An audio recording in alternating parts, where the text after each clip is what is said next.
Hello friends, ഇന്നത്തെ ഒരു പുതിയ വീഡിയോയിലേക്ക് എല്ലാവർക്കും സ്വാഗതം. പ്രത്യേകിച്ച് വിശേഷങ്ങളൊന്നും ഇല്ലാതെ അങ്ങനെ കടന്നു പോകുന്ന ദിവസങ്ങളായതുകൊണ്ടാണ് വീഡിയോസ് ഒന്നും എടുക്കാത്തത്. ഇപ്പോൾ അതാ ഇന്ന് വിചാരിക്കണം ഒരു വീഡിയോ എടുക്കാം. നിങ്ങളും നമ്മളെ പിള്ളേരെയൊക്കെ കണ്ടിട്ട് ഒത്തിരി ദിവസങ്ങളായല്ലോ. അപ്പോൾ വീഡിയോ ഒന്ന് ലൈക്ക് ചെയ്യണം, സബ്സ്ക്രൈബ് ചെയ്യാത്തവരൊക്കെ ഒന്ന് സബ്സ്ക്രൈബ് ചെയ്ത് വെക്കണേ. അപ്പോൾ നമ്മളെ പിള്ളേരെയൊക്കെ ഒന്ന് കാണിച്ചു തരാം, അവരെ വിശേഷങ്ങളും പറയാം. ഇപ്പോൾ ഇവിടെ തണുപ്പ് തുടങ്ങി കേട്ടോ, അതുകൊണ്ട് ഇതാ ലിയോപ്പി ചുരുണ്ട് കൂടി ഇരിക്കുകയാണ്. അവൾ രാവിലെ വെളിയിലൊക്കെ പോയി കറങ്ങി വന്നു. അപ്പോൾ കുഞ്ഞുവിന് നന്നായിട്ട് തണുക്കുന്നുണ്ടെന്ന് തോന്നുന്നത്. കുഞ്ഞുവിൻ്റെ ഇരിപ്പ് കണ്ടോ, ഒരു സ്പെഷ്യൽ ഇരിപ്പാണ് കേട്ടോ. ആദ്യം പോയി മര്യാദയ്ക്ക് ലിയോപ്പിയുടെ അടുത്ത് പോയിരുന്നു എന്ന് വെച്ചാൽ അവൾ കുത്തി മാന്തി കീറി ഒരു പരുവാക്കും. അതുകൊണ്ട് അവൻ ഈ ഒട്ടകത്തിന് ഇട കൊടുത്താൽ ആദ്യം പതുക്കെ കാല് വെച്ച് നോക്കും, പിന്നെ കൈ വെച്ച് നോക്കും, പിന്നെ തല വയ്ക്കും. അതേപോലെ ഒരവസ്ഥയിൽ ലിയോപ്പിയുടെ ബാക്കിൽ ചെന്ന് ഇങ്ങനെ ഇരിക്കുകയായിരുന്നേ. ബാക്കിൽ പോയി ഇരുന്ന് കഴിഞ്ഞപ്പോഴത്തേക്ക് പിന്നെ ആളിന് ഉറക്കം വന്ന് അപ്പോൾ ഒടിഞ്ഞ് മടങ്ങി തലയും കുമ്പിട്ട് ഇരുന്ന് ഉറങ്ങണണ്ട. ഒരു സ്പെഷ്യൽ ഇരുത്തത്തിൽ ഇങ്ങനെ ഇരുന്ന് ഉറങ്ങുകയാണ് അവൻ. പിന്നെ നമ്മൾ മോൻ കിടക്കുന്ന സ്ഥലമാണ് കേട്ടോ. അപ്പോഴത്തേക്ക് വന്നിരിക്കുമ്പോഴത്തേക്ക് എല്ലാവരും പാവമാണ്. മനുഷ്യൻ ഇടുന്ന തുണിയിലൊക്കെ കയറിയിരിക്കുമ്പോൾ അതിൻ്റെ കൂടെ എല്ലാം ഇരുന്ന് തുമ്മലും അലർജിയൊക്കെ വരുമല്ലോ. അപ്പോൾ മോള് കാണണമെങ്കിൽ എപ്പോഴും ഓടിച്ച് കളയും. അപ്പോൾ ഓടും, എഴുന്നേറ്റ് ഓടും. കുറേ നേരം കഴിയുമ്പോൾ പിന്നെയും ഇവിടെ വന്ന് ഒടിഞ്ഞു മടങ്ങിയിരിക്കും. അപ്പോൾ ഞാൻ ഇവർക്കുള്ള ചിക്കനെല്ലാം വാങ്ങാൻ പോയിട്ട് ഇങ്ങനെ വന്നതാണേ. അന്നപ്പോൾ ഇവരെ സ്പെഷ്യൽ ഇരുത്തം, കുഞ്ഞുവിൻ്റെ ഇരുത്തം കണ്ടപ്പോഴത്തേക്ക് ഒരു വീഡിയോ ആയാലോ എന്ന് ചിന്തിച്ചു. അപ്പോൾ ഇനി നമുക്ക് ജിഞ്ചർ കുട്ടനെ കണ്ടിട്ട് ജിഞ്ചറിനെ കണ്ടിട്ട് കുറച്ച് ദിവസമായില്ലേ. അപ്പോൾ ഞാൻ അവനെയും കൂടെ ഒന്ന് കാണിച്ചു തരാം.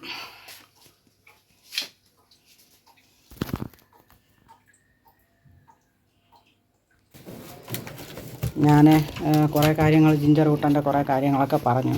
പക്ഷേ മൊബൈൽ ഓഫ് ചെയ്ത് വെച്ചിട്ട് പറഞ്ഞിട്ട് കാര്യം എന്തോന്ന്, ജിഞ്ചർ കുട്ട ഇവിടെ കൂടയ്ക്കകത്ത് തന്നെ കിടപ്പ്. ഞാൻ ഇടയ്ക്കൊക്കെ വന്ന് അവനെ ഒന്ന് തലയിലൊക്കെ തടവി ആശ്വസിപ്പിക്കുക അങ്ങനെയൊക്കെ ചെയ്യും. എന്നിട്ട് അവൻ കിടന്ന് വിളിക്കുമ്പോൾ കുറച്ച് ഡ്രൈ ഫുഡൊക്കെ വെച്ച് കൊടുക്കും. അതൊക്കെ കഴിക്കും. ഇങ്ങനെ വെളിയിലോട്ട് നോക്കിയിരുന്നു മേലോട്ട് നോക്കിയൊക്കെ വിളിക്കും, താഴെ എടുത്ത് ചാടും. അങ്ങനെ കുറേ വേലത്തരങ്ങളൊക്കെ കാണിക്കും അവൻ. ഇവനെപ്പോഴും വിശപ്പാണ് കേട്ടോ, ഷുഗർ പിടിച്ച ആൾക്കാരെ പോലെ വിശക്കും. പിന്നെ ഇപ്പോഴും അവനെ വീട്ടിനകത്ത് കയറ്റി വിടാത്തതെന്ന് പറഞ്ഞാൽ കുഞ്ഞുമായിട്ട് 1-2 ദിവസം ഭയങ്കര സ്റ്റണ്ടായി. അപ്പോൾ കുഞ്ഞ് ഭയങ്കര നിലവിളിയും കാര്യങ്ങളും, അവന് ഭയപ്പാടായി. പിന്നെ രാത്രിയാകുമ്പോൾ ബാൽക്കണിയിൽ പിടിച്ചുകൊണ്ടിടാൻ നേരത്ത് കുഞ്ഞു നമ്മളെ കടിക്കാൻ നോക്കണം. കാരണം എന്ന് വെച്ചാൽ അവനെ ശത്രുവിൻ്റെ കൂടാരത്തിൽ നമ്മൾ ഏൽപ്പിച്ചു കൊടുക്കുന്ന നമ്മളൊരു ശത്രുവിനെ പോലെയാണ് കുഞ്ഞു കാണുന്നത്. അപ്പോൾ ജിഞ്ചർ കൂട്ടൻ ഈ കൂടയ്ക്കകത്താണ് കിടക്കുന്നത്. പിന്നെ പലവട്ടവും ജിഞ്ചറിൻ്റെ സ്റ്റണ്ടും കാര്യങ്ങളൊക്കെ കണ്ടപ്പോഴത്തേക്ക് വിചാരിച്ചവനെ അങ്ങ് നമ്മളെ കൂട്ടുകാരൊക്കെ പറഞ്ഞ പോലെ അങ്ങ് റിലീസ് ചെയ്ത് കളയാമെന്ന് വിചാരിക്കും. പിന്നെ ഞാൻ പറഞ്ഞത് സത്യമാണ്, അവിടുത്തെ ബിൽഡിങ്ങൊക്കെ പൊളിക്കാൻ വേണ്ടി ഇരിക്കുകയാണ്. അപ്പോൾ പിന്നെ ഇവനെ കൊണ്ട് അവിടെ കൊണ്ട് വിട്ട അവന് ബുദ്ധിമുട്ട് തന്നെ. ഇവനിപ്പോൾ എപ്പോഴും ഭക്ഷണവും വേണം. പിന്നെ അങ്ങനെയൊക്കെ ഭക്ഷണമൊക്കെ കഴിച്ച് തൊമ്മനായിട്ട് ഇവിടെ ഇരിക്കുകയാണ്. നല്ല അടിപൊളിയായിട്ട് ഇരിക്കുകയാണ്. പക്ഷേ കുറച്ച് വണ്ണം കൂടുതലുണ്ട്. ചിലരൊക്കെ പറഞ്ഞ് ഹാർട്ട് അറ്റാക്കൊക്കെ വരാൻ സാധ്യത ഉണ്ട്. അതൊക്കെ ശരിയാവാം. പക്ഷേ വെളിയിൽ പോകുമ്പോൾ അറ്റാക്ക് എടുക്കാൻ വേണ്ടി അവൻ കാത്തു നിൽക്കേണ്ടി വരില്ല. ഇവിടുത്തെ പട്ടി ഗ്യാങ്സ് ഉണ്ടല്ലേ, അവന്മാരങ്ങ് തീർക്കും ചിലപ്പോൾ ഒറ്റ ദിവസം കൊണ്ട് തന്നെ. ഞാൻ പല ദിവസവും നോക്കി ഇവനെ എവിടെയെങ്കിലുമൊക്കെ ചാടിക്കയറാൻ നോക്കുമ്പോൾ അവൻ പൊത്തം വീഴുകയാണ്. അപ്പോൾ അവിടുത്തെ ആൾക്കാരൊക്കെ തീർച്ചയായിട്ടും മാറിപ്പോകാൻ വേണ്ടി ഇരിക്കുകയാണ്. ചിലരൊക്കെ ഒഴിഞ്ഞു പോയി അവരെ നാടുകളിലും വേറെ സ്ഥലങ്ങളിലോട്ടൊക്കെ പോയി കഴിഞ്ഞ് പിന്നെ ഇപ്പോൾ ഉള്ളവരെ തന്നെ അവിടെ മാറ്റാൻ വേണ്ടിയിരിക്കുകയാണ്. കാരണം ബിൽഡിങ് പൊളിച്ചിട്ട് നമ്മളൊക്കെ ഇപ്പോൾ ഞാനൊക്കെ താമസിക്കുന്ന പോലത്തെ ബിൽഡിങ്സിലോട്ട് കൊണ്ടുവരികയാണ്. പിന്നെ ചിലരൊക്കെ 5 വർഷം കഴിഞ്ഞവരെല്ലാം വെളിയിൽ പോകണം. ഇവിടെ നിൽക്കാനും അതല്ല അവരിവിടെ നിന്ന് പോകണം. അപ്പോൾ അങ്ങനെയുള്ളവർ പോയിക്കൊണ്ടിരിക്കുകയാണ്. ജിഞ്ചറിനെ നോക്കിക്കൊണ്ടിരുന്നവർ ഒരു പാർട്ടീസ് പോയി അവിടെ വെളിയിൽ കൊണ്ടുവിടാൻ പറഞ്ഞ്. പിന്നെ ഇങ്ങനെ അവർ നിൽക്കുമ്പോഴത്തേക്ക് ഇപ്പം നമ്മളെ കാലിൻ്റെ ഭാഗത്തൂടെയൊക്കെ വന്ന് ഇങ്ങനെ കയറി ഇങ്ങനെ സൂത്രം കാണിക്കുക. അപ്പോൾ അവർക്ക് അവരുടെ ശരീരത്തിലൊന്നും ടച്ച് ചെയ്യണമെന്ന് ഇഷ്ടമില്ല. പിന്നെ ഇവന് അവർ തുണി തയ്ക്കുന്ന ആളാണ്. തുണീൻ്റെ ഇടയിൽ കയറി ഇരുന്ന് ഉറങ്ങും. അതൊക്കെ അവർക്ക് ഭയങ്കര ഡിസ്റ്റർബൻസാണ്. അപ്പോൾ അവർ വീടിനകത്ത് കയറ്റാനും സാധ്യതയില്ല. പഴയതുപോലെ മരത്തിൽ ചാടി കയറാനുള്ള ആരോഗ്യം ഇല്ല അവന്. മറ്റേ ഈ പാർവോ വൈറസ് വന്നതിന് ശേഷം ആരോഗ്യക്കുറവുണ്ട്. എവിടെയെങ്കിലുമൊക്കെ കയറുമ്പോഴത്തേക്ക് പൊത്തോന്ന് വന്ന് വീഴണ ഒരു ഇത് ഉണ്ട്. അപ്പോൾ എനിക്ക് മനസ്സിന് ഭയങ്കര വിഷമം. നമ്മൾ വെളിയിലൊക്കെ കൊണ്ടുവിട്ടുമ്പോഴേ ചിലപ്പോൾ പട്ടിയുടെ വായിലോ മറ്റകപ്പെടുമെന്ന് അങ്ങനെ ഒരു ഭയമുണ്ട്. പിന്നെ മനസ്സുകൊണ്ട് വിചാരിക്കും വേറെ എവിടെയെങ്കിലും നമ്മളിപ്പോൾ കൊണ്ടുവിടുകയാണെങ്കിൽ അയ്യോ ഇവിടെ കിടന്ന് ഹാർട്ട് അറ്റാക്ക് വരുമെന്ന് പറഞ്ഞുകൊണ്ട് വെളിയിൽ നമ്മൾ വിടുകയാണെങ്കിൽ പട്ടികളെല്ലാം കൂടെ അറ്റാക്ക് ചെയ്ത് പിന്നെ അവന് ഹാർട്ട് അറ്റാക്ക് വരാൻ വേണ്ടി പിന്നെ അവൻ്റെ ജീവൻ ഉണ്ടെങ്കിലല്ലേ വരുള്ളൂ.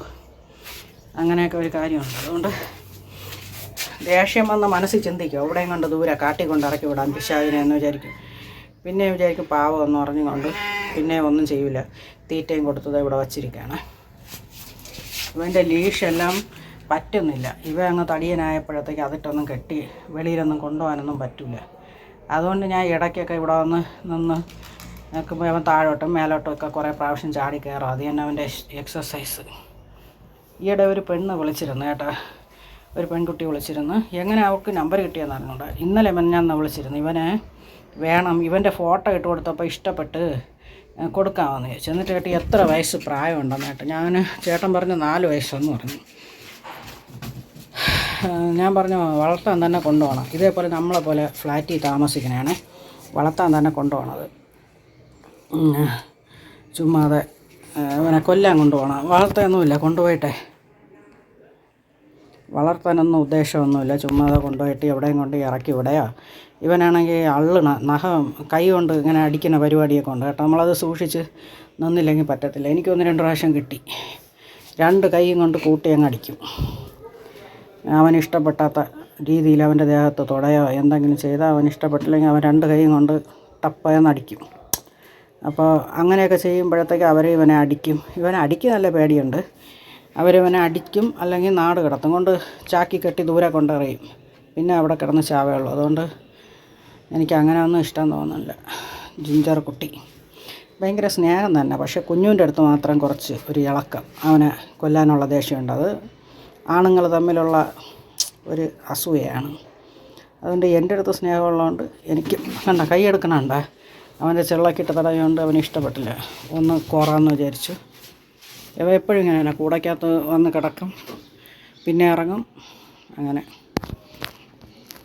നമ്മൾ ജിഞ്ചർ കുട്ടൻ്റെ വിശേഷം ഇതൊക്കെ തന്നെയാണ്. അപ്പോൾ ഇന്നത്തെ വീഡിയോ ഇവിടെ നിർത്തുകയാണ്.